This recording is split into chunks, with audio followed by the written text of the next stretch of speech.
கிறிஸ்து இயேசுவுக்குள் மிகவும் அன்பாய் அழைக்கப்பட்ட அன்புக்குரிய சகோதர சகோதரிகளே, உங்கள் யாவருக்கும் நம்முடைய பிதாவாகிய தேவனுடைய நாமத்தினாலும் நம் கர்த்தராகிய இயேசு கிறிஸ்துவினுடைய நாமத்தினாலும் கிருபையும் சமாதானமும் உண்டாவதாக என்ற அன்பையும் வாழ்த்துதலையும் கூட இந்த வேளையிலே தெரிவித்துக் கொள்கிறேன். விசேஷமாக பிதாவாகிய தேவன் நம்மளுடைய வாழ்நாளில் இந்த ஒரு நாளை கூட்டி கொடுத்து இந்த ஒரு மாலை பொழுதுல கூட அவருடைய சத்திய பாடத்தை கேட்க தேவன் நமக்கு இந்த ஒரு அனுகிரகத்தை ஏற்படுத்தி கொடுத்திருக்கிறார். அதற்காக நம்முடைய குமாரன் மூலியமாக இயேசு கிறிஸ்துவின் மூலியமாக நன்றிகளையும் சோதனைகளையும் ஏறெடுத்துக் கொள்வோம். இன்றைய தினத்துல நம்ம பார்க்கக்கூடிய இந்த ஒரு பாடத்தின் தலைப்பு விழித்திருந்து ஜெபம் பண்ணுங்கள். அதாவது விழித்திருந்து ஜெபம் பண்ணுங்கள் அப்படின்ற ஒரு தலைப்பு கீழே நம்ம பார்க்க இருக்கிறோம். ஆதார வசனமாக மத்தேயு 26ஆம் அதிகாரம் 41ஆம் வசனம்.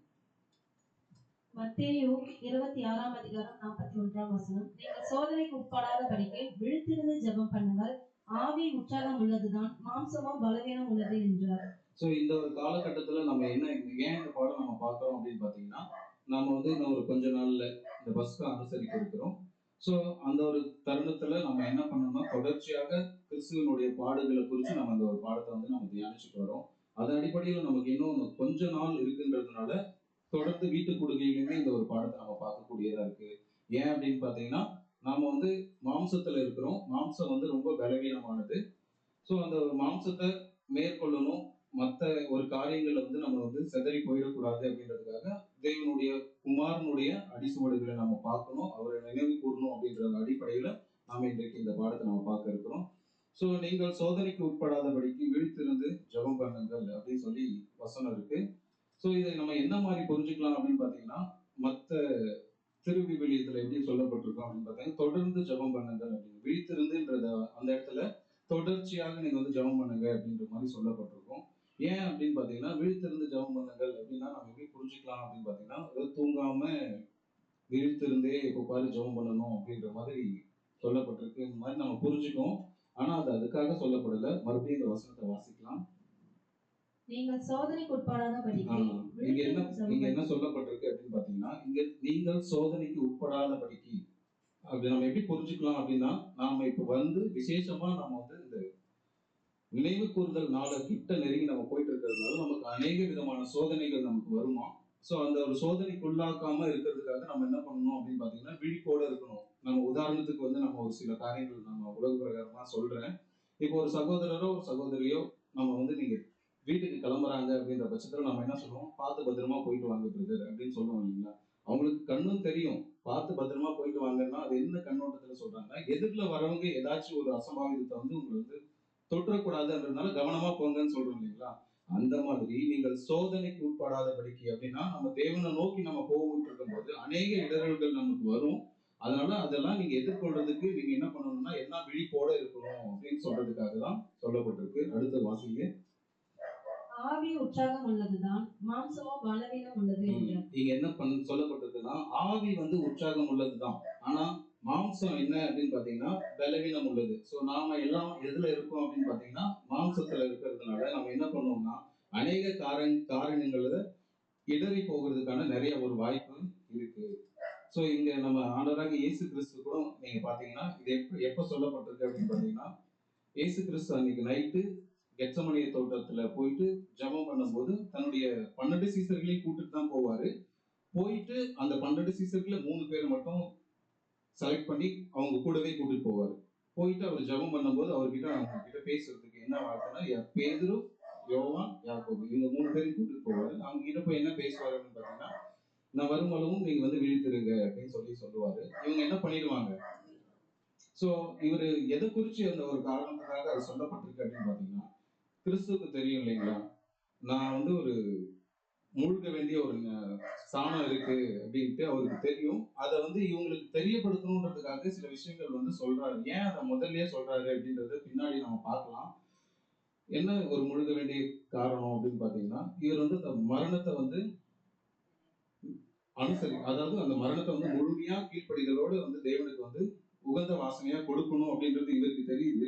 தன் கூடவே இருக்கிறவங்களுக்கு தெரியாம தூங்குறதுனால அந்த இடத்துல அவர் என்ன பண்றாரு அப்படின்னு பாத்தீங்கன்னா, ரொம்ப ஒரு மாதிரி துக்கித்து போயிடுறாரு. எனக்காக நீங்க விழித்து இருக்க கூட மாட்டீங்களா அப்படின்ற ஒரு மனநிலைக்கு தள்ளப்படுறாரு.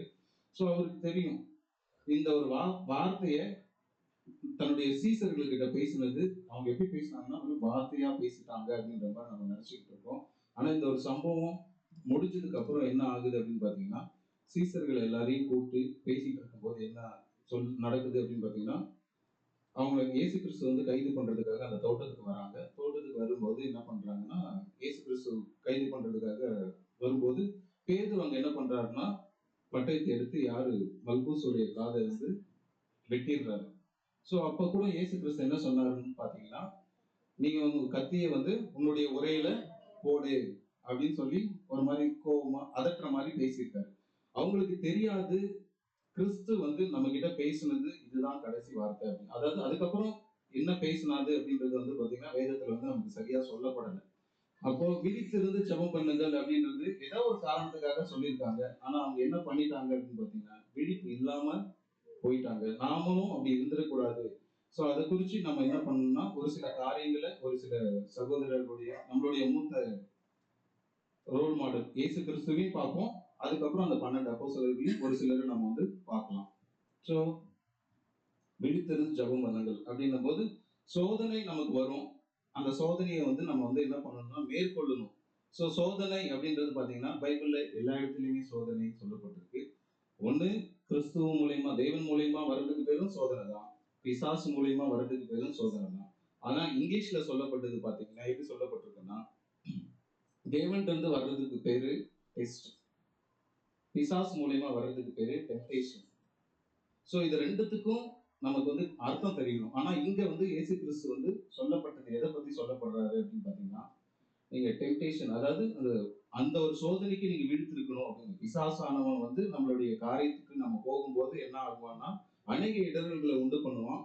அதனால நீங்க என்ன பண்ணுங்கன்னா விழித்திருந்து தெளிவா இருங்க அப்படின்ற மாதிரி சொல்லப்பட்டிருக்காரு. இயேசு கிறிஸ்து சொல்லியிருக்காரு. சோ முதல் சோதனையை நம்ம யாரை குறிச்சு பார்க்கலாம் அப்படின்னு பாத்தீங்கன்னா ஆண்டவராக இயேசு கிறிஸ்து. சோ இதுக்கு என்ன சோதனை வந்துருச்சு அப்படின்னு பாத்தீங்கன்னா நம்ம ஆரம்ப காலகட்டத்துல அவர் வந்து அந்த ஊழியத்துக்கு வர்றதுக்கு முன்னாடி தேவன் கிட்ட வந்து ஞானஸ்தானம் எடுப்பார் பாத்தீங்களா, அப்போ வரைக்குமே அவருக்கு எந்த ஒரு சோதனையும் கிடையாது. அவர் எப்போ உடன்படிக்கை பண்ணாரோ அப்பத்துல இருந்தே பிசாசானவனால சோதிக்கப்பட்டாரு. தொடர்ந்து அந்த சோதனை வந்து எது வரைக்கும் வந்துச்சுன்னா மரண பரியந்தமும் வந்துட்டே தான் இருந்துச்சு. அது வந்து தேவன் வந்து இயேசு கிறிஸ்து வந்து சரியா மேற்கொண்டுட்டாரு. நாம வந்து அதை என்ன பண்ணணும் அப்படின்னு பாத்தீங்கன்னா மேற்கொள்ளணும். அதுக்காக தான் நான் மாதிரியை வைத்து போகிறேன். நீங்க வந்து தொடர்ந்து என்னுடைய அடிசுவடுகளை பின்பற்றி வாங்க அப்படின்னு சொல்லியிருக்காங்க.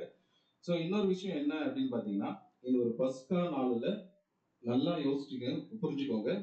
அங்க மேல் வீட்டு அறையில இயேசு கிறிஸ்து தன்னுடைய சீசர்களை கூட பேசிக்கிட்டு இருக்கும்போது எந்த ஒரு சம்பவம் பேசி முடிச்சதுக்கு முன்னாடி நடந்துச்சா பேசினதுக்கு அப்புறம் நடந்துச்சா?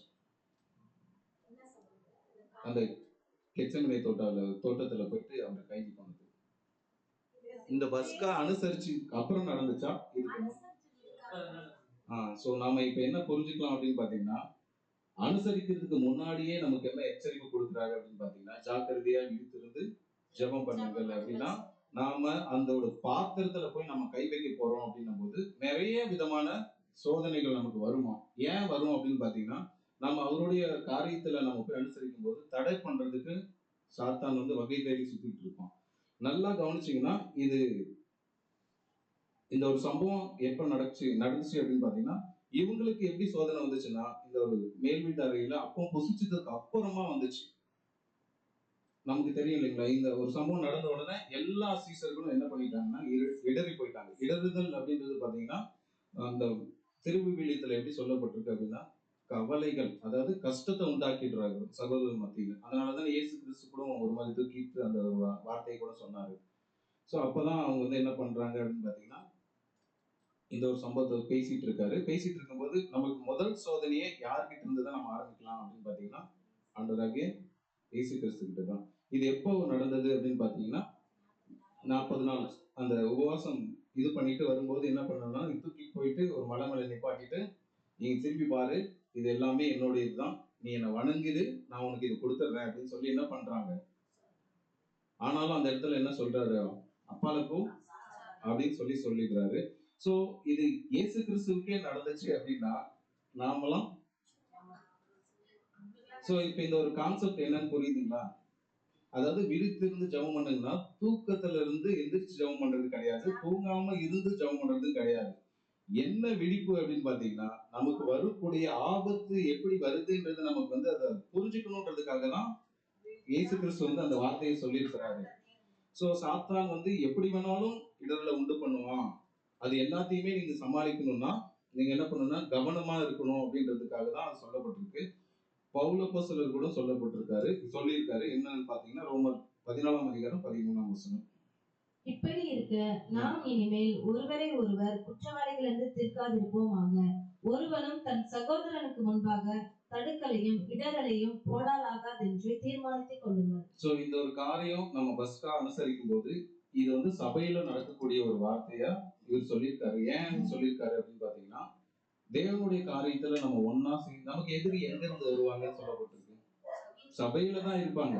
சோ அப்ப வந்து ஒரு சகோதரர் ஒரு தப்பு பண்றாங்கன்னா அவங்களுக்கு அந்த தப்பை வந்து சுட்டி காட்டுறதுக்கோ அவங்களுக்கு முன்னாடி ஒரு தடங்களையும் நம்ம என்ன பண்ணக்கூடாது அப்படின்னு பாத்தீங்கன்னா போடக்கூடாது. ஏன்னா எந்த ஒரு சகோதரியும் குற்றம் தீர்க்கிறதுக்கு நம்ம வந்து பாத்திரவான அல்ல. சோ நாம அந்த ஒரு காரியத்துல நம்ம அனுசரிக்க போயிட்டு இருக்கோம் அப்படின்னும் போது அநேக விதமான போராட்டங்கள் வருமா. அது எல்லாத்தையுமே மேற்கொள்றதுக்கு நமக்கு என்ன வேணும் அப்படின்னு பாத்தீங்கன்னா ஞானம் வேணும். சோ ஞானம் எங்க இருக்கு அப்படின்னு பாத்தீங்கன்னா எங்க இருக்கு? பயம் இருந்தா மட்டும் போதுமா? ஞானம் அவருடைய வேத வார்த்தைகள தான் இருக்கு. அதை நம்ம வாங்கி உட்கொள்ளும் போது என்ன ஆகுது அப்படிங்கும்போது நம்ம ஒரு சத்தியப்பாடம் அநேக சத்திய பாடங்கள் சகோதரன் மூலியமா நமக்கு வருது. ஆனா அதை நம்ம கேட்டு நம்மளுடைய ஜீவியத்துல நம்ம வந்து ஒப்பு கொடுத்து அதன்படி நடக்கிறதுக்கு ட்ரை பண்றோமா அப்படின்னு பாத்தீங்கன்னா இல்ல.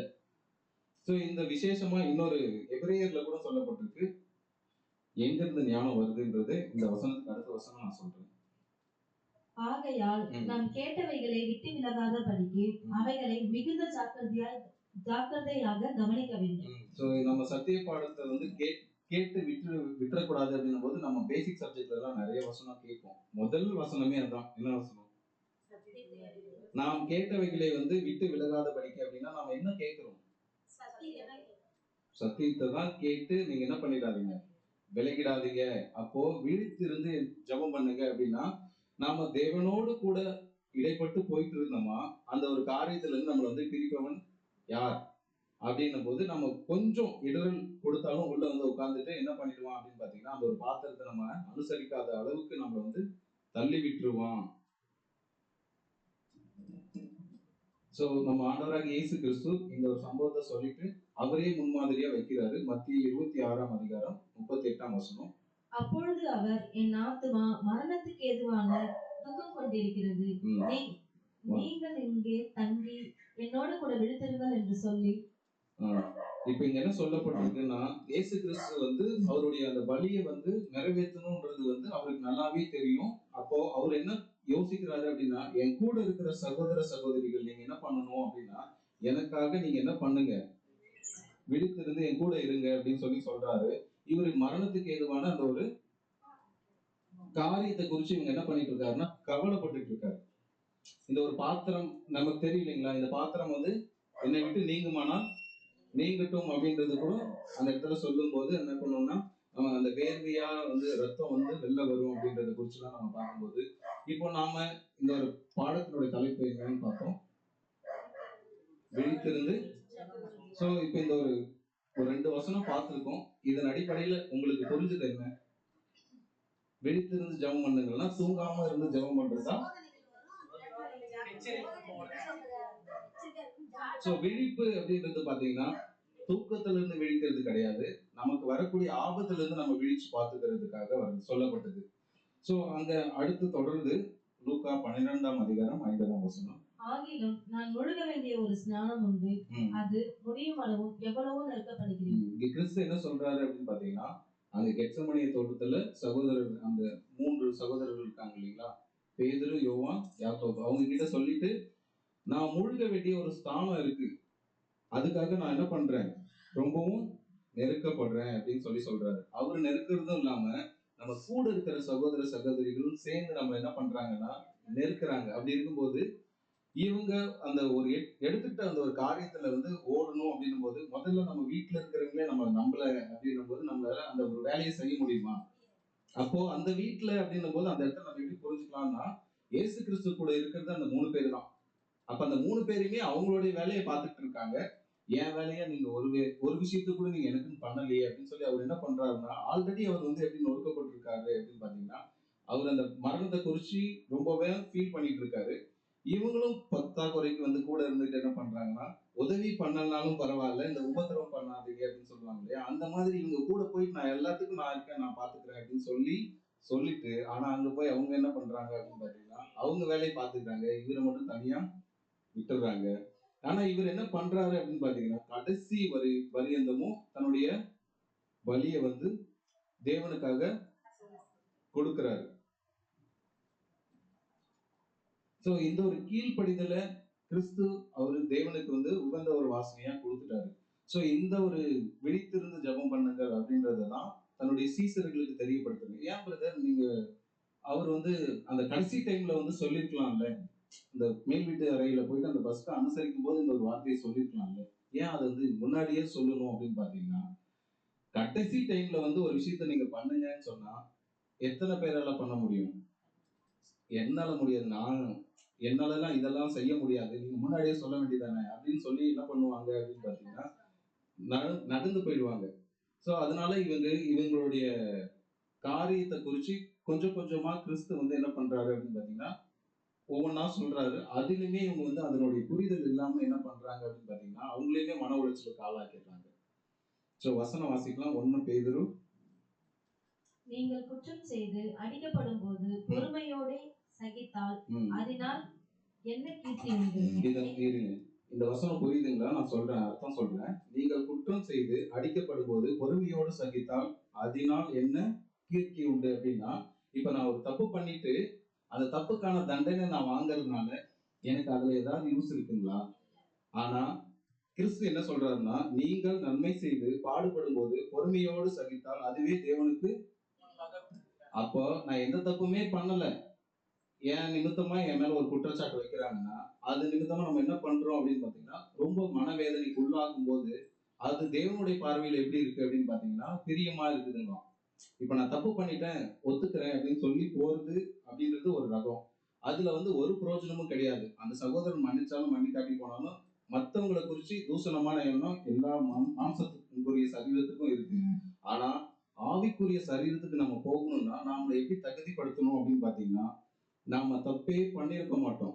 ஆனா ஒரு குற்றச்சாட்டு நம்ம மேல வைக்கிறாங்க அப்படின்னும் போது அது பொறுமையோடு நம்ம வந்து என்ன பண்ணணும்னா சகிச்சோமா, தேவனுடைய பார்வையில் அது எப்படி இருக்குன்னா பிரியமா இருக்குங்க. சோ நம்ம அவங்க கிட்ட போய் மன்னிப்பு கேட்கணும் அப்படின்லாம் கிடையாது. நீங்க கிறிஸ்து அப்படித்தானே பண்ணாரு, எல்லாத்தையுமே சகிச்சாரு. அவர் வந்து எந்த ஒரு தப்புமே பண்ணல.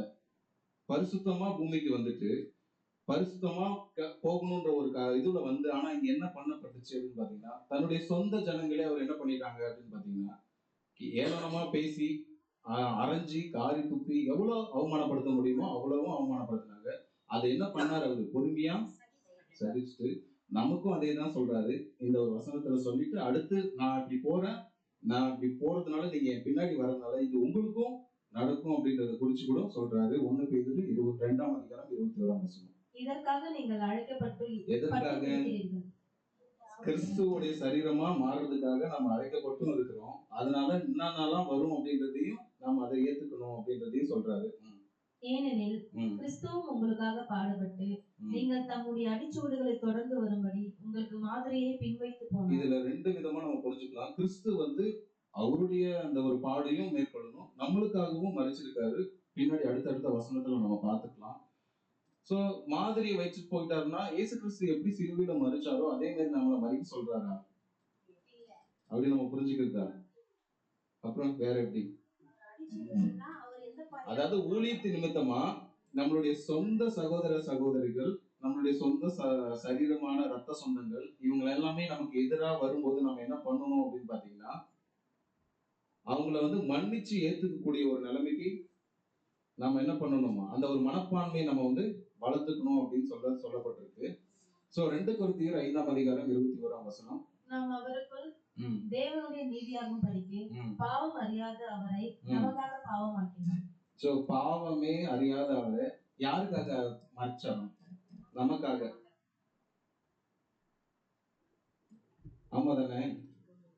2 விஷயம் நான் முன்னாடியே சொன்னேன். ஒண்ணு அவருக்காக அவர் மறிக்கணும், இன்னொன்னு நமக்காக மறிக்கணும். ஏன் அவருக்காக மறிக்கணும் அப்படின்னு பாத்தீங்கன்னா, ஒட்டுமொத்த பாவத்தையும் தூக்கி சுமக்கணும்ன்றதால அவர்கிட்ட பாவமே கிடையாது. பாவமே அறியாத அவரை, அதான் வசனம் வாசிங்க மறுபடியும்.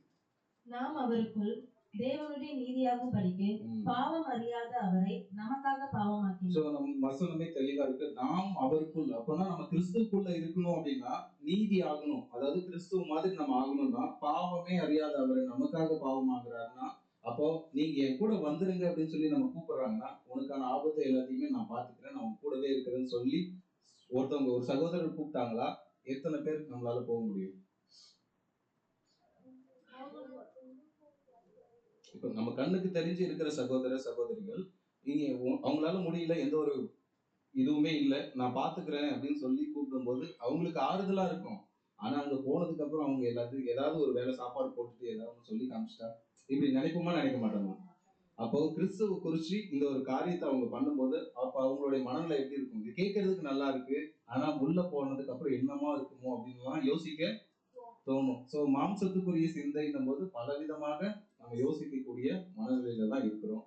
சோ சகோதரர் மத்தியிலையும் பேசுறாரு. என்ன பேசியிருக்காரு? நீங்க இந்த மாதிரிலாம் வரணும் அப்படின்னு சொல்லி அவங்க கிட்ட எல்லாருக்கிட்டையும் பேசிட்டு இருக்காரு. சோ நம்மளுடைய இவர் ஏன் அந்த ஒரு காரியத்தை பண்ணணும் அப்படின்னு பாத்தீங்கன்னா, நம்மளுடைய முற்பிதாக்கள்லாம் இருக்காங்க இல்லைங்களா, இது வந்து பஸ்கா டைம்ல நடக்கக்கூடிய ஒரு சம்பவத்தினால இது எல்லாத்தையும் நம்ம பார்த்துட்டு வரோம். அங்கேயும் அதே சேம் பஸ்கா டைம்ல நடக்கக்கூடிய ஒண்ணுதான். ஏன் இந்த முற்பிதாக்கள் எல்லாமே இந்த பஸ்காவை வந்து அனுசரிக்கணும்ன்ற ஒரு கட்டாயத்துக்குள்ள இருக்காங்க? இன்னைக்கு நாமளுமே அதை பண்ணிட்டு இருக்கோம். எதனால?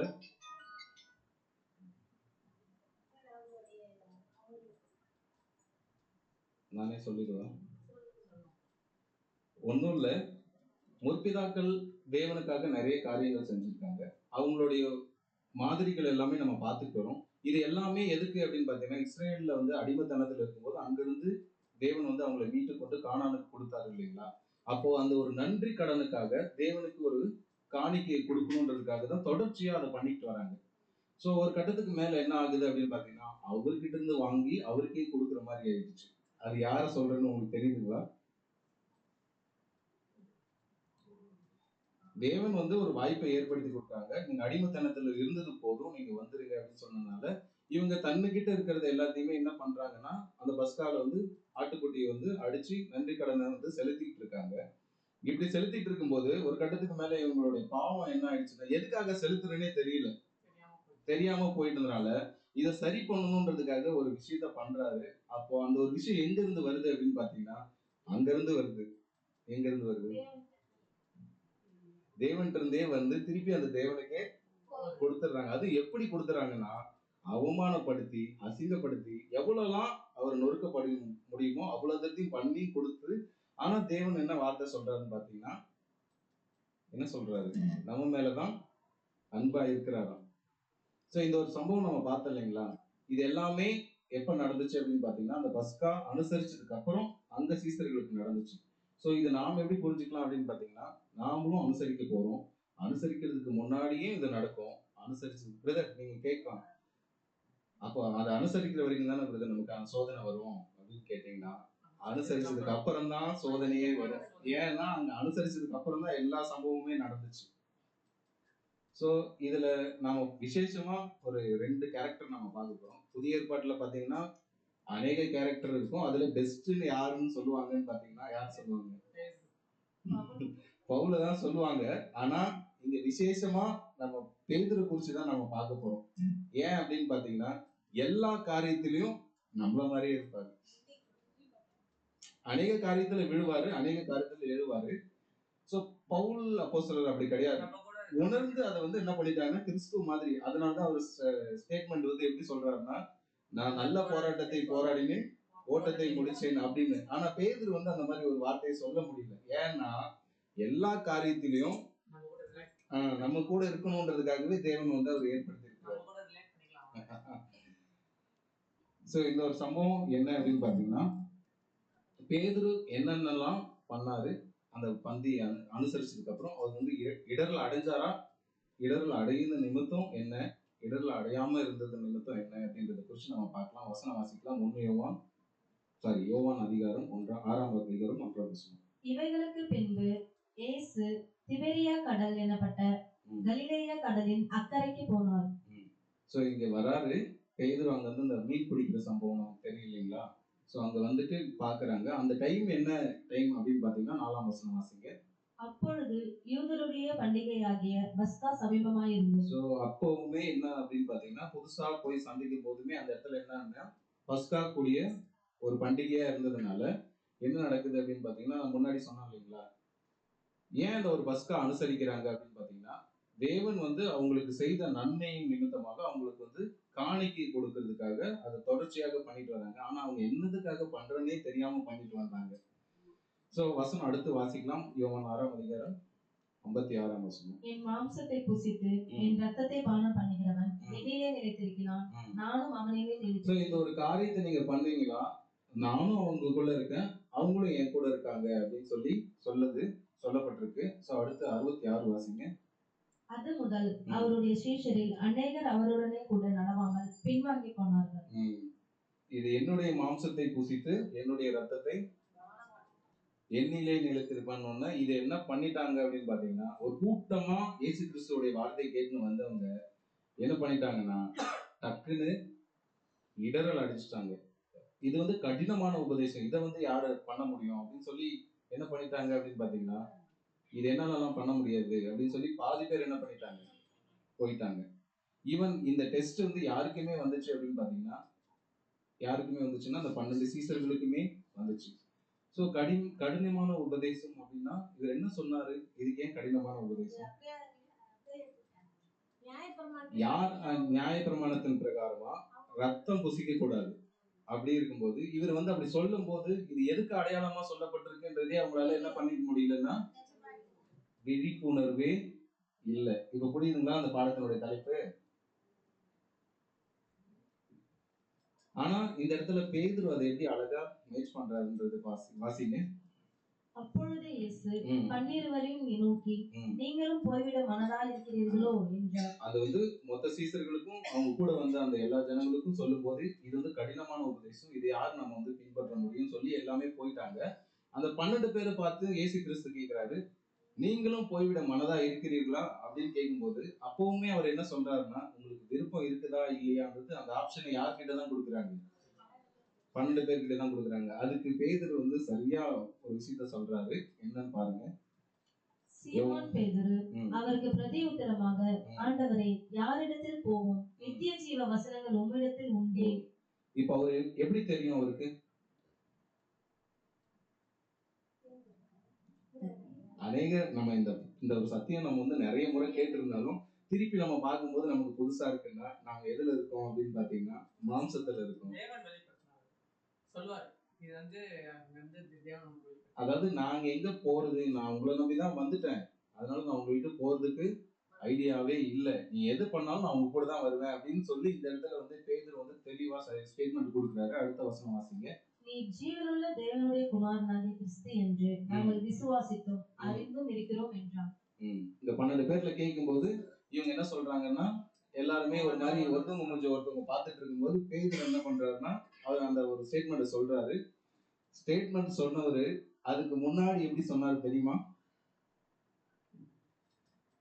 முழுவதும் பிரயாசப்பட்டு ஒன்னும் அகப்படலை அப்படின்னு சொன்னோம்னா இயேசு கிறிஸ்து வந்து நீங்க வலது பக்கத்துல போடு அப்படின்னு சொல்லும் போது இவர் வந்து இயேசு கிறிஸ்துவ பார்த்துட்டு ஏதோ வந்து சொல்றீங்க, சரி நான் போடுறேன் அப்படின்னு சொல்லி இவர் போடும்போது என்ன பண்ணுவோம், மீன் வந்து மாட்டிக்கிட்ட உடனே இவர் இயேசு கிறிஸ்துவ பார்த்து என்ன ஒரு வார்த்தை சொல்லுவாரு,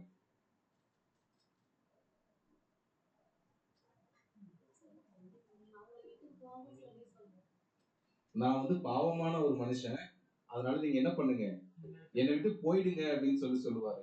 சோ இதேதான் அங்கேயுமே சொன்னாங்க, இது கடினமான உபதேசம், இது என்னால. ஆனா முன்னாடி பாத்தீங்கன்னா இயேசு கிறிஸ்து கிட்ட பேதுரு வந்து ஸ்டார்டிங்ல வந்து எப்படி சொல்றாரு அப்படின்னு பாத்தீங்கன்னா, நான் பாவமான மனுஷன், அதனால என்னை விட்டு நீங்க போயிடுங்க அப்படின்னு சொல்லிட்டு ஃபைனலா நம்ம அதை முன்னாடி பார்த்துட்டோம், அதனால அது உங்களுக்கு குழப்பமா இருக்கு தேவையில்லை.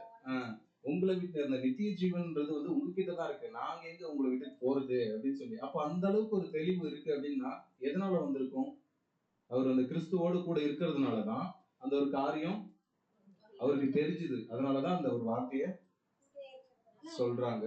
சோ ஆனா மத்தவங்க எல்லாம் என்ன பண்றாங்கன்னா இயேசு கிறிஸ்து கிட்ட வாக்குவாதம் பண்றாங்க. இது யாரு பண்ண முடியும்? நீ வந்து கள்ள தீர்க்கதரிசி, நீ வந்து கடினமான ஏதோ ஒரு விஷயத்த பேசுற, அதனால இதெல்லாம் யாராலையும். இன்னைக்கு நம்ம சபையில வந்து பாத்தீங்கன்னா நம்மளுடைய இந்த ஒரு ஐக்கியத்துல அநேக சகோதர சகோதரிகள் நம்மளை பார்த்து சொல்லக்கூடிய ஒரு வார்த்தை என்ன அப்படின்னு பாத்தீங்கன்னா இதுதான், நீங்க ஏதோ போய் மாட்டிக்கினீங்க, உண்மைதானே? ஆனா கிறிஸ்து என்ன முன்னாடியே சொல்லிட்டாங்க, நீங்க என்ன பின்பற்றி வரணும்னா நான் பாடு அனுபவிச்சத மாதிரி நீங்களும். சோ அந்த மாதிரி பண்ணாதானே அது சரியானது கூட. எதுவுமே இல்லாம ஒரு பொருள் நம்ம கைக்கு கிடைச்சிச்சுன்னா அந்த பொருளுடைய மதிப்பு என்னன்னு நமக்கு தெரியுமா? சோ அதனாலதான் இயேசு கிறிஸ்து ஒவ்வொரு காரியமா தன்னை வந்து தன் ஃபாலோ பண்ணிட்டு வர எல்லா சீசர்களுக்கும் சொல்லக்கூடிய ஒரு வார்த்தை என்ன அப்படின்னு பாத்தீங்கன்னா, நீங்க என்ன வந்து பின்பற்றி வாங்க அப்படின்னு சொல்லி சொல்றாரு. மத்தேயு 16:21. அது முதல் இயேசு தாம் எருசலேமுக்கு போய் மூப்பராலும் பிரதான ஆசாரியராலும் வேத பாரகராலும் பல பாடுகள் பட்டு கொலையுண்டு 3ஆம் நாளில் எழுந்திருக்க வேண்டும் என்பதை தம்முடைய சீஷர்களுக்கு சொல்ல தொடங்கினார். சோ இங்க புரிஞ்சுக்கலாம் நல்லா. இவருக்கு தெரியும் நாம வந்து ஒரு இடத்துல மாட்டிக்க போறோம், நாம வந்து சாக போறோம், இவங்க வந்து என் நிமித்தமா இவங்களாம் வந்து இடர்கள் அடைஞ்சிடக்கூடாது அப்படின்றதுக்காக சில காரியங்கள் வந்து இதெல்லாம் நடக்க போகுதுன்றத முன்னாடியே சொல்றதுனால இவர் என்ன சொல்லுவாரு அப்படின்னு பாத்தீங்கன்னா சொல்லுவாரு, இவர் வந்து மரணத்தை வந்து நெருங்க போற ஒரு தருவாயில் இருக்கிறதுனால அங்க வந்து அந்த ஏரோது ராஜா கிட்ட போயிட்டு என்ன பண்ணுவாங்கன்னா துன்புறுத்தப்பட்டு அவமானப்படுத்தப்பட்டு எல்லா ஒரு சம்பவத்தையும் எல்லாத்துக்கும் ரெடியா வந்து கிறிஸ்து வந்துட்டாரு. ஆனா கிறிஸ்து முன்னாடியே ஒரு விஷயத்த வந்து திங்க் பண்றாரு. என்ன திங்க் பண்றாரு அப்படின்னு பாத்தீங்கன்னா, இந்த ஒரு சம்பவம் நடக்கும்போது நான் இருக்கிற வரைக்கும் இவங்களுக்கு எந்த பிரச்சனையும் கிடையாது, நான் போனதுக்கு அப்புறம் இவங்க என் நிமித்தமா இடர்கள் அடைஞ்சிட்டாங்களா என்ன பண்றது, அதனால எல்லாத்தையுமே சொல்லணும்னு நினைச்சு ஒரு விஷயங்கள்ல வந்து பேசும்போது இவங்க என்ன சொல்லுவாங்க, நம்மளும் அங்கதான் இருக்காரு, பேதரும் அங்கதான் இருக்காரு, என்ன சொல்லியிருப்பாரு. இது நீங்க கேட்கலாம், ஏன் பிரதர் இது வந்து இந்த பஸ்கா டைம்ல நான் முன்னாடியே இந்த வார்த்தையை சொல்லிட்டேன், இதை அனுசரிக்கிறாங்க இல்லைங்களா, அனுசரிச்சதுக்கு அப்புறம் டிஸ்கஷன் போகும் இல்லைங்களா, அப்ப அந்த வார்த்தையை சொல்லிருக்கலாம்ல, சீசர்கள் கிட்ட தெளிவா இருந்திருப்பாங்கல்ல, அதையே அதை முன்னாடியே சொல்றாரு அப்படின்னு பாத்தீங்கன்னா கடைசி டைம்ல வந்து நீங்க இப்படி எல்லாம் துன்புறுத்தப்படுவீங்க அப்படின்னு சொன்னா யாராச்சும் நிப்பாங்களா? அப்படி இருக்கும்போது இந்த மாதிரி எல்லாம் நடக்கும்ன்றத மேலோட்டமா அது கூட உங்களுக்கு நடக்கும்னு சொல்லல, எனக்கு நடக்கும்னு சொன்னதே அவங்க என்ன பண்றாங்க அப்படின்னு பாத்தீங்கன்னா ஸ்டாண்டர்டா இருக்க முடியல. ஐயோ இவர் போயிட்டா நம்ம யார் பாக்குறது, நம்மள யார் வழி நடத்துறது அப்படின்ற ஒரு பயம் வந்துருச்சு. வாசிக்கலாம் மத்தேயு 16:23. அவரோ திரும்பி பேதுருவை பார்த்து, இருங்க இந்த ஒரு சம்பவம் நான் முழுசா சொல்லிடுறேன், அதுக்கப்புறம் இந்த வசனம் வாசிங்க. அதுக்கு முன்னாடி என்ன சொல்லிடுங்க, நித்திய ஜீவன் உம்மிடத்துலதான் இருக்குன்னு சொல்லி தேவன் வந்து அவருக்கு வெளிப்படுத்தினாருன்னு சொல்லி இயேசு கிறிஸ்து கிட்ட ஒரு நல்ல பேர் வாங்கிட்டாரு. ஆமா தானே? அதுக்கப்புறம் என்ன ஆகுதுன்னா இப்படி சொன்ன உடனே நான் வந்து ஒரு அநேக காரியங்களால நான் நெருக்கப்படுவேன், மத்த சகோதர சகோதரிகளால் நான் வந்து கொலை உண்டு ஒரு தருணத்துக்கு நான் போவேன் அப்படின்னு சொல்லும் போது அவர் வந்து என்ன பண்ணுவாருன்னு பாத்தீங்கன்னா, பேதுரு வந்து யாரு அப்படி எங்களை விட்டு உங்களை பிரிக்க முடியும் அப்படின்னு சொல்லி இவர் என்ன பண்ணுவாருன்னா ஒரு வார்த்தையை சொல்லும் போது அவருக்கு எப்படி இருந்திருக்கும்னு நினைச்சீங்கன்னா இயேசு கிறிஸ்து எப்படி யோசிச்சிருப்பாருன்னு பாத்தீங்கன்னா, நீ இப்படிதான் சொல்லுவ, பின்னாடி வந்து மாத்தி பேசுவ அப்படின்றது இயேசு கிறிஸ்து வந்து முன்னமே அறிஞ்சிட்டாரு. ஆனாலும் அந்த இடத்துல அவர் வந்து இயேசு கிறிஸ்து சொல்லல, அமைதியா இருக்காரு. சரி இதை உனக்கு வெளிப்படுத்திட்டாங்களா அப்படின்ட்டு என்ன பண்ணாங்க, அமைதியா இருக்காங்க. சோ அதுக்கு ஏத்த மாதிரி அவருக்கு அடுத்து உடனே அவருக்கு ஒரு டெஸ்ட் வருது. என்ன டெஸ்ட் அப்படின்றது கூட வாசிக்கலாம். இவர் இந்த ஒரு உபதேசத்தை சொல்றாரு. என்ன உபதேசம்னா, நான் இந்த மாதிரி ஒரு தருணத்துல தள்ளப்பட்டுருவேன் அப்படின்னு சொல்லிட்டு இருக்கும்போது இவர் என்ன சொல்றாருன்னு பாருங்க. அவரோ திரும்பி பேதுருவை பார்த்து, எனக்கு பின்னாக போ சாத்தானே, நீ எனக்கு இடரலா இருக்கிறாய். இடரலா இருக்கிறார்னா இவர் என்ன சொல்லியிருப்பாரு, அவர் இடரலா இருக்காரு அப்படின்னா தேவனுடைய காரியத்தை வந்து நிறைவேற்றணும்ன்றதுக்காக தான் இயேசு கிறிஸ்து வந்திருக்கிறாரு. அதுவும் இல்லாம அவருக்காகவும் அவர் மறிக்கணும், நமக்காகவும் அவர் மறிக்கணும். சோ இந்த ஒரு காரியத்தை வந்து அவருக்கு தான், அவரால் தான் பண்ண முடியும்ன்றது அவருக்கு தெரியுது. அதனாலதான் அவருக்கு கெத்செமனே தோட்டத்துல பிரேயர் பண்ணும்போது கூட இந்த ஒரு பாத்திரம் என்னை விட்டு நீங்க கூடுமானால் நீங்கட்டும் அப்படின்னு சொல்லும் போது கூட இவர் என்ன பண்ணிடுவாரு, அதுக்கு எந்த ஒரு பதிலுமே மேல இருந்து வராததுனால சோ இது எனக்கானதுதான் அப்படின்னு சொல்லி அவர் வந்து தீர்மானம் எடுத்து முடிவு பண்ணிடுவாரு. சோ இது வந்து இப்படி சொல்லிட்டு இருக்கும்போது அருந்தனியும் பேதுரு வந்து ஒரு நல்ல ஒரு அப்ரிஷியேட் பண்ணிட்டு இருந்தவரு திடீர்னு வந்து பின்னால போ சாத்தானே அப்படின்னு சொல்லும் போது அந்த இடத்துல யாரா இருந்தாலும் கோவப்படுவாங்களா, பட மாட்டாங்க. கோபம் வரும் தானுங்களே. அப்போ இதை நம்ம எப்படி புரிஞ்சுக்கலாம் அப்படின்னு பாத்தீங்கன்னா, சபையில நம்ம இங்க ஆவிக்குரிய ஒரு காரியத்துல நம்ம வளரும் போது நம்ம கூட இருக்கிற சகோதர சகோதரிகள் நமக்கு எப்படி வருவாங்க அப்படின்னு பாத்தீங்கன்னா, இடரல் உண்டு பண்றவங்களாவும் வருவாங்க, இடறி போறவங்களாவும் வருவாங்க. சோ இது எல்லாத்தையுமே மேற்கொள்றதுக்கு முன்மாதிரியா தான் சில காரியங்கள் நமக்கு தேவன் வந்து ஒவ்வொரு வாரமும் நமக்கு சத்தியத்தை நம்ம கொடுத்துட்டு இருக்காரு.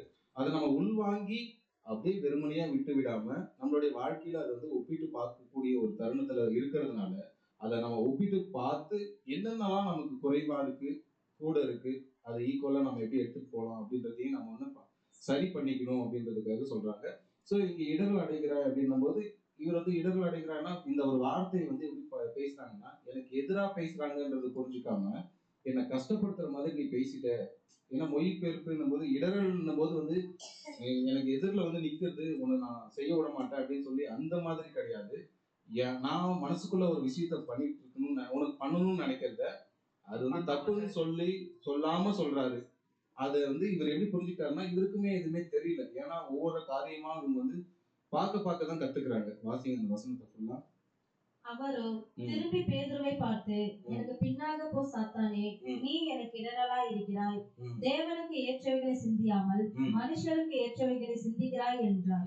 அப்போ கிறிஸ்து வந்து தேவனை மகிமைப்படுத்தக்கூடிய ஒரு காரியத்துல தான் பண்ணிட்டு இருக்காரு. ஆனா நீ வந்து என்ன மகிமைப்படுத்த தேவையில்லை. யாரை மகிமைப்படுத்தணும் அப்படின்னு பாத்தீங்கன்னா தேவனை தான் மகிமைப்படுத்தணும் அப்படின்னு. அப்ப பேதுருடைய மனநிலை எப்படி இருக்கும்? அப்பால போ சாத்தானே அப்படின்னு சொன்ன உடனே எப்படி இருக்கும்? ஏன் நம்ம இப்படி திட்டாரே அப்படின்னு சொல்லி ஒரு மாதிரி கோபம் வரும் இல்லைங்களா? யாரா இருந்தாலும் வரும் இல்லைங்களா? ஆனா அந்த இடத்துல வேற எதுவுமே சொல்லப்படல. ஏன் கிறிஸ்து அதை சொன்னாரு அப்படின்னு பாத்தீங்கன்னா, அவர் அந்த ஒரு பலியை தேவனுக்கு வந்து கொடுக்கணும். அதுக்கு வந்து தடையா வந்து யார் வராங்க அப்படின்னு பாத்தீங்கன்னா, நம்ம கூட இருக்கிறவங்களே வராங்க. புரியுதுங்களா? நம்ம ஒரு வேலையை செய்ய போகும்போது அந்த வேலையை நம்ம சரியா தேவனுக்கு நம்ம கொடுக்கணும் அப்படின்னு நினைக்கும் போது நம்ம வீட்டுல இருக்கிறவங்களே என்ன பண்ணாங்களே, உங்க வீட்டாரே தான் உங்களுக்கு உண்மைதானே. அப்ப அவங்க கூடவே இருக்கிறாங்க. அவங்க கூடவே இருக்கிறவங்க தான் அவங்க எதிராக வந்து சொல்லும் போது அப்ப அவர் ஒரு வார்த்தை சொன்னாரு. அந்த ஒரு வார்த்தை நிமித்தமா அந்த இடத்துல என்ன ஆகலைன்னா பிரச்சனை பெருசாகல. அவருமே அமைதியாயிட்டாரு. அடுத்து இவங்க என்ன பண்ணிட்டாங்க? அமைதியா ஆயிட்டாங்க. ஆனா இவர் வந்து அந்த சரியா அந்த ஒரு காணிக்கைய கிறிஸ்து வந்து கொடுத்துட்டாரு. ஒரு விஷயம் தேவனுக்காக நம்ம பண்ணும்போது மற்றவங்க பார்வையில எப்படித்தான் தெரியுமோ அப்படின்னு பாத்தீங்கன்னா தப்பான ரூட்ல போயிட்டு இருக்கிற மாதிரி தான் தெரியும். ஆனா நம்ம படைச்ச தேவனுக்கு தெரியும் நாம எந்த ரூட்ல போயிட்டு இருக்கோம். ஏன்னா நாம வந்து மனுஷனை மகிமைப்படுத்த இல்லாம தேவனை மகிமைப்படுத்தக்கூடிய ஒரு காரியத்துல போகும்போது அநேக என்ன பண்ணோம்னா இந்த மாதிரி துன்பங்களும் அவமானங்களும் நமக்கு வரும் அப்படின்றது கூட நாம இந்த கிறிஸ்துவ மூலியமா நம்ம பார்த்துக்கிறோம். லூக்கா 22:24. அன்றியும் தங்களில் எவன் பெரியவனாய் இருப்பாய் என்று அவர்களுக்குள்ளே வாக்குவாதம் உண்டாயிற்று. இதுவும் ஒரு விதமான சோதனை தான். அங்க ஒரு ஃபர்ஸ்ட் இதுல வந்து சோதனையில ஜெயிச்சிட்டாரு. 2வது சோதனையில தோத்துட்டாரு. இப்ப 3வதா ஒரு விஷயத்த நடக்க போகுது. என்ன அப்படின்னு பாத்தீங்கன்னா பாதம் கழுவுதல். அந்த பஸ்கா டைம்ல அந்த ஒரு சம்பவத்தில் நடக்கிறதுக்கு முன்னாடி சில விஷயங்கள் பண்ணணும் அப்படின்னு சொல்லும்போது இங்க வந்து என்ன ஆயிடுச்சு அப்படின்னா சகோதர சகோதரிக்குள்ள நான் பெரியவனா நீ பெரிய நான் ஏன் உன் கால கழுவும் இந்த மாதிரி வந்து அவங்க என்ன பண்ணிட்டாங்க அப்படின்னு பாத்தீங்கன்னா ஒவ்வொருத்தருக்குள்ளேயும் ஒவ்வொரு மனநிலையை வச்சுக்கிட்டு யாருமே கழுவுறதுக்கு முன் வரல. ஆண்டவராக இயேசு கிறிஸ்து முன் வராரு. முன் வர்றதும் இல்லாம இந்த சம்பவம் கழுவி முடிச்சதுக்கு அப்புறம் வசனம் என்ன சொல்லப்பட்டிருக்கு அப்படின்றது கூட வாசிக்கலாம். யோவான் 13:13-14. நீங்கள் என்னை போதகர் என்றும் ஆண்டவர் என்றும் சொல்லுகிறீர்கள். நீங்கள் சொல்லுகிறது சரியே, நான் அவர்தான். இருங்க. நீங்க என்ன நினைக்கிறீங்க அப்படின்னு கேட்டதுக்கு அவங்க என்ன சொல்றாங்க? நீங்கள் போதகர் என்றும் ஆண்டவர் என்றும் சொல்கிறீர்கள். நீங்க சொல்றது சரிதான். அந்த இடத்துல இருக்கிற நானே உங்க காலை கழுவுறேன் அப்படின்னு சொல்லி அடுத்து ஒரு வசனத்தையே அவங்க சொன்ன ஒரு வார்த்தையை இவர் கொஞ்சம் திருத்தமா வேற மாதிரி சொல்றாரு. எந்த மாதிரின்னா 14ஆம் வசனம் வாசிங்க. ஆண்டவரும் போதகரும் ஆகிய நானே இப்போ இருங்க. இவங்க என்ன சொல்லியிருக்காங்கன்னா போதகரும் ஆண்டவருமா அப்படின்ற ஒரு வார்த்தையை இவங்க முன்னாடி வந்து எதை வச்சிருக்காங்க அப்படின்னு பாத்தீங்கன்னா போதகர்ன்ற ஒரு வார்த்தையை வச்சிருக்காங்க. ஆனா இயேசு கிறிஸ்து சொல்லும் போது அவர் என்ன சொல்றாரு? ஆண்டவர்ன்ற ஒரு வார்த்தையை முன்னாடி வைக்கிறாரு. காரணம் என்னன்னா அவர் எங்க இருந்தாரு? மேல இருந்தாரு. அதாவது எல்லாத்தையும் படைக்கக்கூடிய ஒரு அந்த ஒரு தருணத்துல இருக்கும்போது அங்க இருந்து நான் தான் வந்திருக்கேன். அதுக்கப்புறம் தான் உங்களுக்கு நான் வந்து போதகர் அப்படின்றத நீங்க புரிஞ்சுக்கணுன்றதுக்காக தான் அந்த வசனத்தையே அவர் மாத்தி சொல்றாரு. வாசிங்க. ஆண்டவரும் போதகருமாகிய நானே உங்கள் கால்களை கழுவினதுண்டானால் நீங்களும் ஒருவருடைய கால்களை ஒருவர் கழுவ கடவீர்கள். அப்போ ஆண்டவரா இருக்கிற நானே உங்க பாதத்தை வந்து தொட்டு நான் கழுவுறேன் அப்படின்னும் போது, மாம்சமா இருக்கிற நீங்க ஏன் உங்களுக்கு அவ்வளவு ஒரு மேட்டிமே இருக்கு? என் இடத்த விட்டு நான் கீழே இறங்கி வந்து நான் உங்களுக்காக எல்லா விஷயமும் பண்றேன்னு போது, அப்ப என்னுடைய மனநிலை ஏன் உங்களுக்கு வரமாட்டேங்குது அப்படின்ற ஒரு கேள்வி அவங்க கேட்கும்போது அவங்களுக்கு என்ன பண்றாங்க அப்படின்னு பாத்தீங்கன்னா, என்ன பண்ணுவாங்க?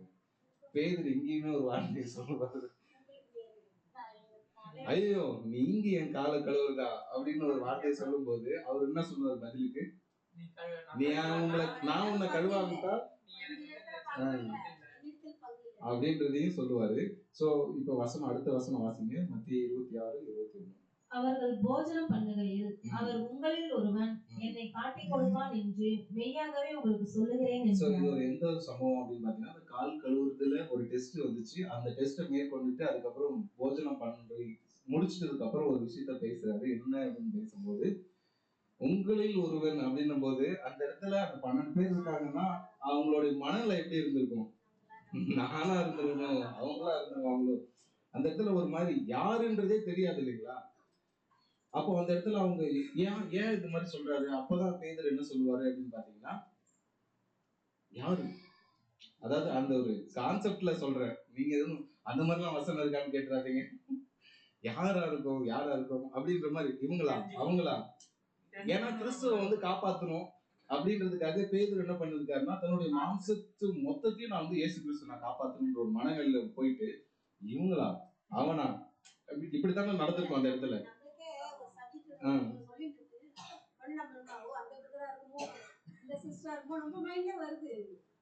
அப்படி இருக்கும்போது அப்ப இதெல்லாம் சொல்லிட்டு, யாரு உங்களுக்கு எதிராக நின்னாலும் நான் உங்களுக்கு எதிரா நிக்க மாட்டேன் அப்படின்னு சொல்லுவார். வசனம் வாசிங்க. பேதுரு அவருக்கு பிரதியுத்தரமாக, உமது நிமித்தம் எல்லாரும் இடரல் அடைந்தாலும் நான் ஒரு காலம் இடரல் அடையேன் என்றார். இடரல் என்னும் போது நமக்கு தெரியும் இல்லைங்களா? எதிரா அப்படின்னா, இடரல்னா உங்களுக்கு எதிரா ஒரு சில காரியங்கள் அப்படி இல்லை, கசப்பா ஒரு விஷயத்த நான் வந்து உங்களுக்கு பண்ணாம இருப்பேன் அப்படின்றது இடரல்ன்றதுக்கு ஒரு அர்த்தம். அது இடரல்னா தடித்துக்கு அடிக்கிறதோ உனக்கு குறுக்க வந்து நிக்கிறதோ கிடையாது. உன் மன விருப்பத்தை எப்படின்னா செய்ய விடாம வேற ஒரு வார்த்தையை சொல்லி கஷ்டப்படுத்துறது. சோ இதத்தான் வந்து இயேசு கிறிஸ்து என்ன பண்ணியிருக்காரு அப்படின்னு பாத்தீங்கன்னா, விழித்திருந்து. சோ இந்த ஒரு சம்பவம் நீங்க நல்லா பாத்தீங்கன்னா, ஆரம்பத்துல பேதுரு வந்து இயேசு கிறிஸ்து கூட அந்த கெத்செமனே தோட்டத்துல போகும்போது தூங்கிட்டு அங்க ஒரு காரியத்தை வந்து என்ன பண்ணிடுறாரு அப்படின்னு பாத்தீங்கன்னா, துன்பப்படுத்திடுறாரு இயேசு கிறிஸ்துவ. அதுக்கப்புறம் ஆத்தங்கரையில அந்த கடல் கரையில வந்து மீன் பிடிச்சிட்டு இருக்கும்போது அங்க என்ன பண்றாரு அப்படின்னு பாத்தீங்கன்னா, நான் பாவி, என்னை விட்டு நீங்க போயிடுங்க அப்படின்னு சொல்றாரு.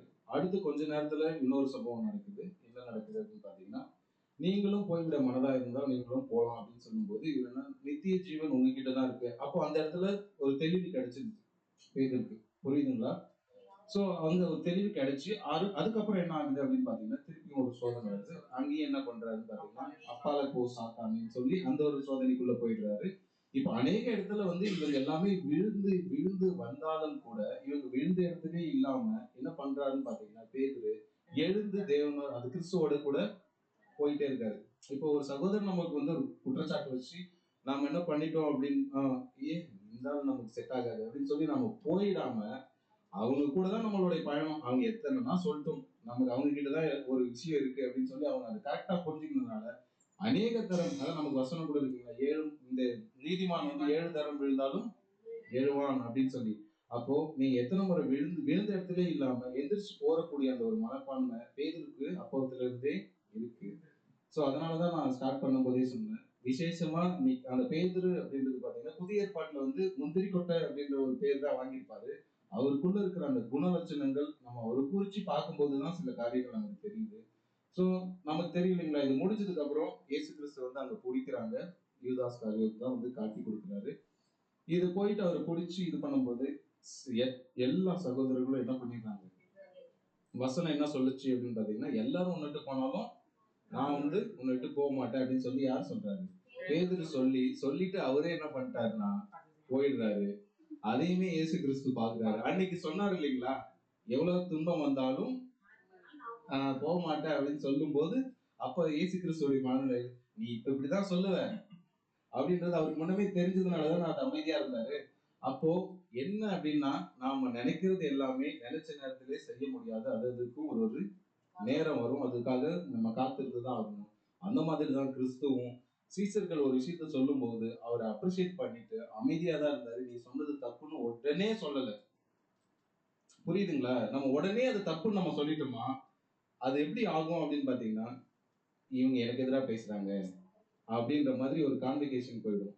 அதுவே நம்ம தப்புன்னு சொல்லாம அமைதியா ஏத்துட்டு வந்துட்டோம் அப்படின்னா தேவனே அதை வெளிப்படுத்திடுவார். ஸோ அந்த மாதிரி தான் இவருக்கும் அந்த ஒரு சம்பவம் நடந்துச்சு. ஸோ வசனம் வாசிக்கலாம். அப்போஸ்தலர் 12ஆம் அதிகாரம் 1 முதல் வைக்கம்.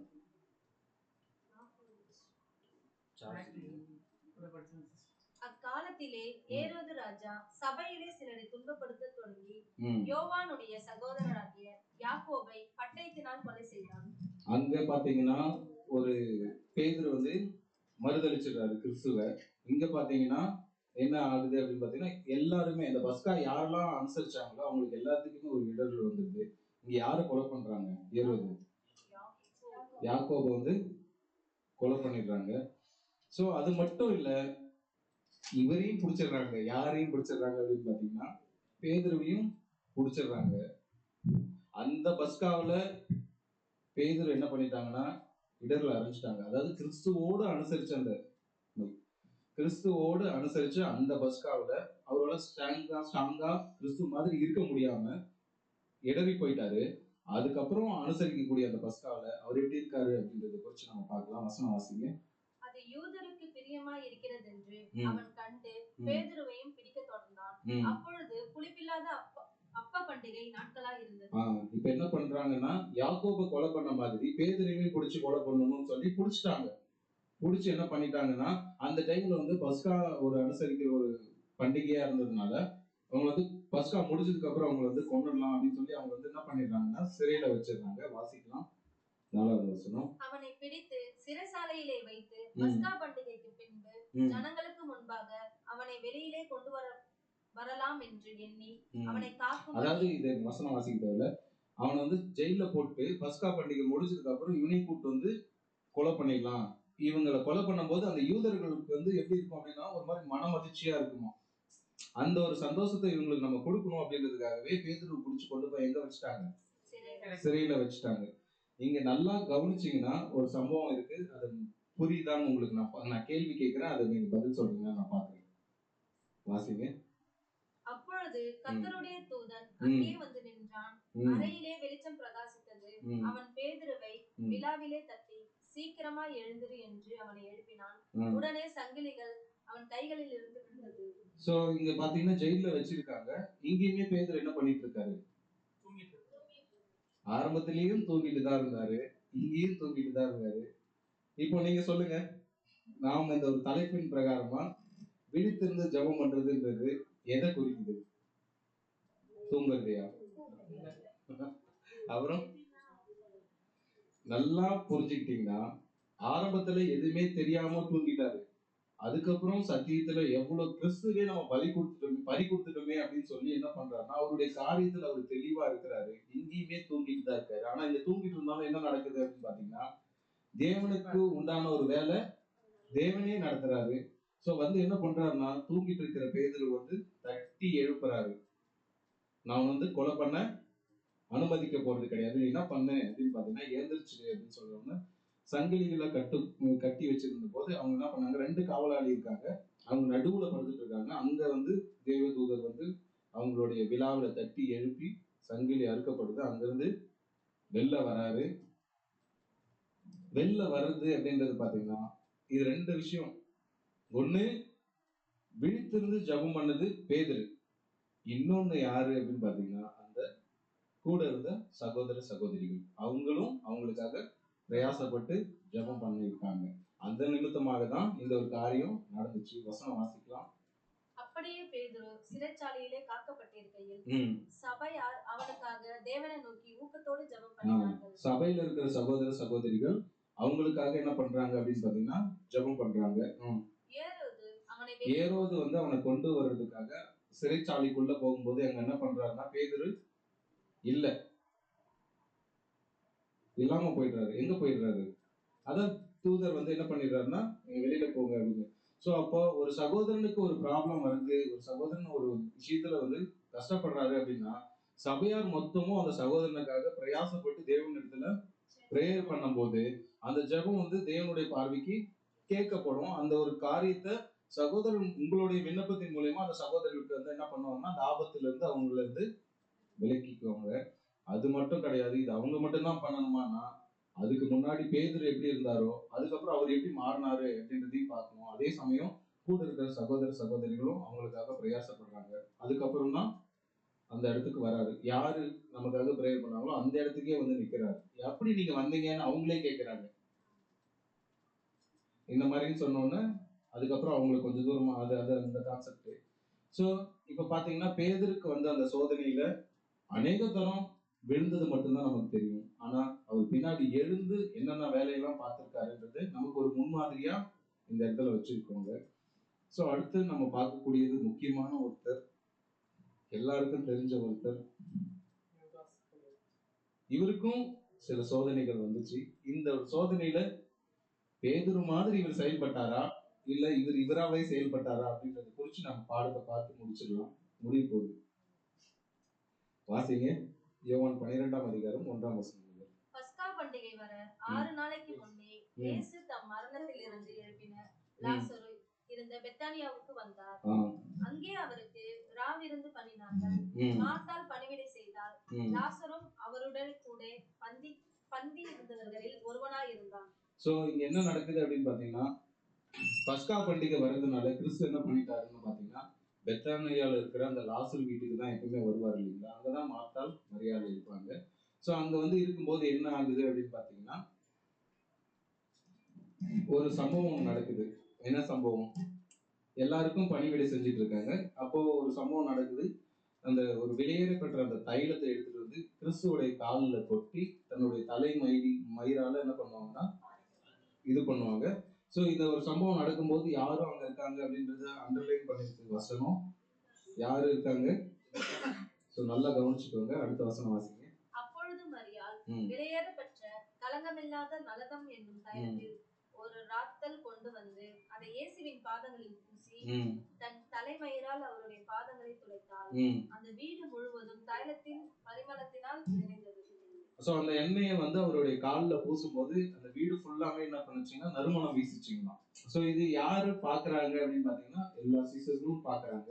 சோ பார்த்துட்டு என்ன சொல்றாங்க அப்படின்னு பாத்தீங்கன்னா அடுத்த வசனம் வாசிங்க. அப்பொழுது அவருடைய சீஷரில் ஒருவனும் அவரை காட்டி கொடுக்க போகிறவனுமாகிய சீமானுடைய குமாரனான யூதாஸ்காரியோத் இந்த தைலத்தை 300 பணத்துக்கு விற்று தரித்திரருக்கு கொடாமல் போனதென்ன என்றார். சோ இது வந்து நீங்க ஏன் இவருக்கு கொட்டி வேஸ்ட் பண்றீங்க? இது ஏன்னா வித்தாவது 300 காசு நமக்கு கிடைக்கும் இல்லைங்களா அப்படின்ற மாதிரி ஒரு சொல்றாரு. இந்த இடத்துல அப்படி சொன்னதுக்கு இயேசு கிறிஸ்து ஒரு பதிலுக்கு ஒண்ணு சொல்றாரு. அது அவர் எப்படி புரிஞ்சுக்கிறாருன்றது பாருங்க. அப்பொழுது இயேசு இவளை விட்டுவிடு, என்னை அடக்கம் பண்ணும் நாளுக்காக இதை வைத்திருந்தால். அதாவது நமக்கு தெரியலீங்களா, அது நம்ம எப்படி புரிஞ்சுக்கலாம்னா நம்மளுடைய பாஷையில ஒருத்தவங்க இறந்துட்டாங்களா அவங்க மேல அதை பன்னீர் தெளிப்பாங்க பாத்தீங்களா, அதுக்காக தான் அந்த தைலம் வச்சிருக்கிறாரு அப்படின்றத வந்து இங்க வெளிப்படுத்துறாரு. பரவாயில்ல எனக்கு தானே இது பண்றாங்க, நீ அவரை விட்டுரு, நீ எதுவும் கோபமா பேசாத அப்படின்னு சொல்றாரு. அதுக்கு அடுத்து வாசிங்க. தரித்திரர் எப்பொழுதும் உங்களிடத்தில் இருக்கிறார்கள், நான் எப்பொழுதும் உங்களிடத்தில் இரேன் என்றார். பைபிள் வச்சிருக்கீங்களா?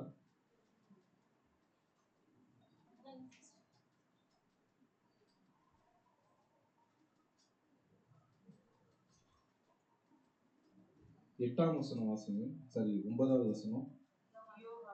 யோவான் 12ஆம் அதிகாரம். சோ இங்க என்ன சம்பவம்ன்றதை நான் அப்படியே சொல்றேன். எடுத்து வச்சுக்கிட்டோம், அதுக்கப்புறம் வாசிக்கிட்டோம்.